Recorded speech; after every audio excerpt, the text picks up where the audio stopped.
Hello and welcome to this demo on the new features in 10ep 5 Decision-Based Geology. My name is Alice and I'll be presenting the new features that have been developed for geological interpretation workflows focused around well correlation and well analysis. In 10ep 5 we have added enhancements and quick analysis tools to help the geoscientists to get value from the data rapidly, which we think will be of the highest benefit in the fast-paced environments in the industry. The new features enhance various different workflows, paying some attention to ops and well site geology workflows, as well as continuing to improve the standard exploration workflows. We have worked on improving user experience by standardizing some of our existing tools and property editors. In addition, by streamlining workflows and removing unnecessary steps and reducing the time it takes to find data, we can reduce non-productive time.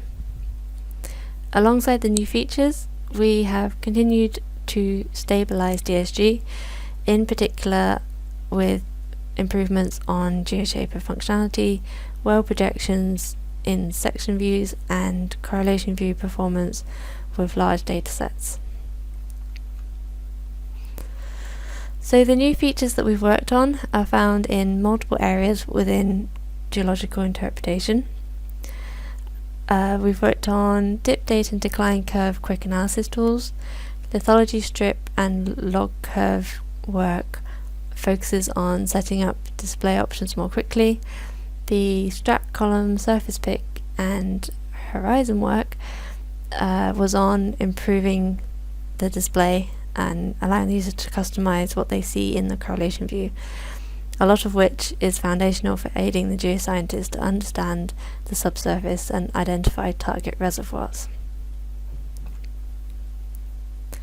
So the new feature on horizons now enables us to display 3D horizons in correlation view alongside all the other wellbore data. This works for both depth horizons and two-way time horizons. The horizons are not editable in correlation view.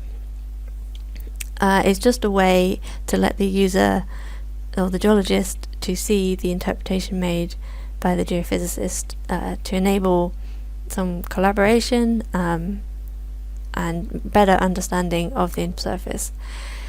The horizons have many different display options. You can choose which track to put the horizon line in, whether it's a wiggly or straight line, the colours, the annotation, and this all helps to understand what's going on and to correlate between the wells with this new piece of data. The dip data improvements are in multiple areas. We have a new tool in the editor toolbar called the apparent dip tool. This has moved from horizontal well correlation into the view editors so that we can use it in both the map and the section views. In the map view, it will obviously only be apparent dip because the angle of your section view may not be at the maximum dip. You can draw a line between 2 points and this will automatically calculate your dip value and the azimuth that your line is portraying. In the map view, you also have the option to choose what data you're making the calculation on. So this is between the grid, the framework surface and the horizon.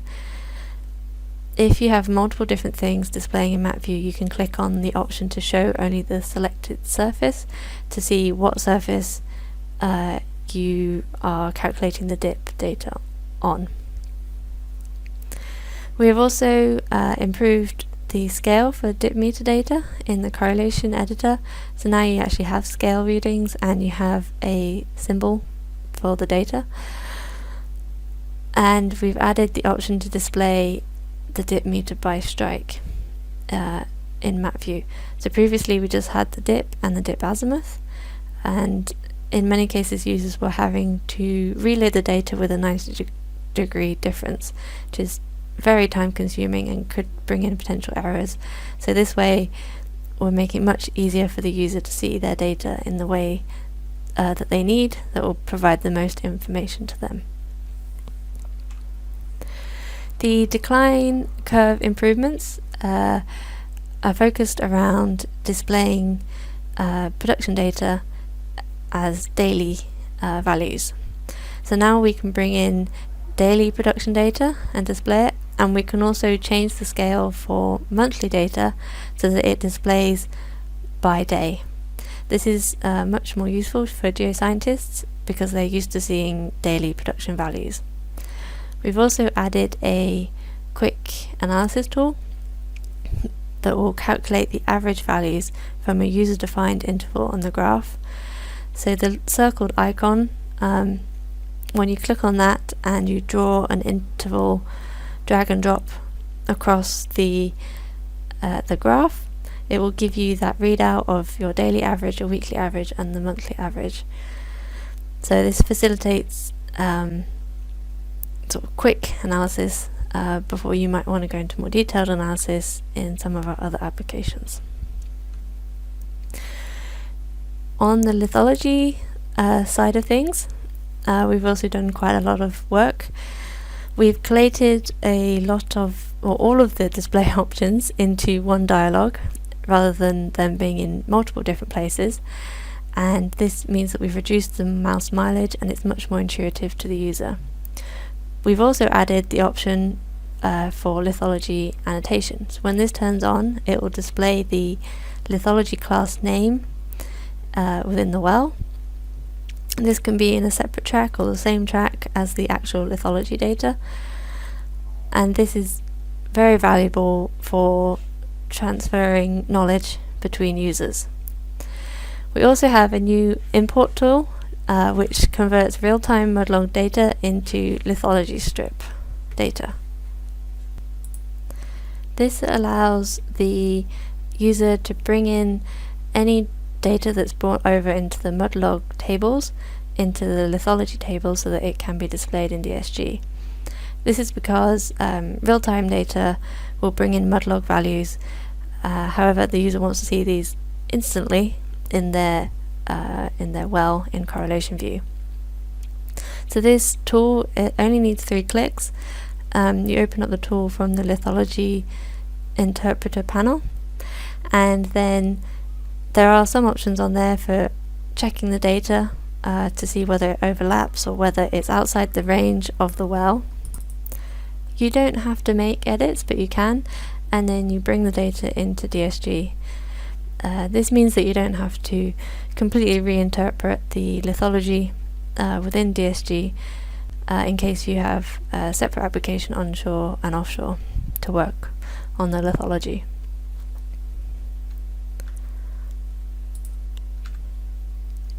The log curve tracker set up improvements that includes an option for alias track defaulting.